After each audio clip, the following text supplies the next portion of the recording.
বেলা ঘুম থেকে ওঠার পরে মা বলল আজকে নাকি কাঁঠাল পাড়বে, তাই আমিও চলে এলাম দেখবো বলে।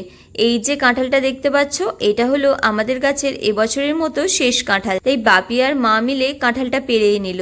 দেখছো একটা ফল পাড়তে ঠিক কতটা কষ্ট। আমরা ভেবেছিলাম কাঁঠালটা হয়তো এখনো ভালোভাবে পাকেনি, কিন্তু দেখি গাছেই এতটা পেকে গেছে, আর দুদিন রাখলে গাছ থেকেই ছেড়ে ছেড়ে পড়ে যেত। তাই মা বলল চ, আর দেরি করে লাভ নেই, তাড়াতাড়ি ঘরে গিয়ে কাঁঠালটা ছাড়িয়ে ফেলি, না হলেই নষ্ট হয়ে যাবে। তাই মাও ঘরে এসে কাঁঠালটা ছাড়াতে লেগে গেল। মা কাঁঠাল ছাড়াচ্ছে দেখে আমিও দুকোয়া ছাড়িয়ে নিলাম, কারণ আমার কাঁঠাল ছাড়াতে ভীষণ ভালো লাগে। মা কাঁঠাল ছাড়াতে ছাড়াতে গল্প করছিল যে মা আর দাদু মিলে ঠিক অনেক বছর আগে এই গাছটাকে বসিয়েছিল, আর এই গাছের ফলটিও ভীষণই মিষ্টি হয়।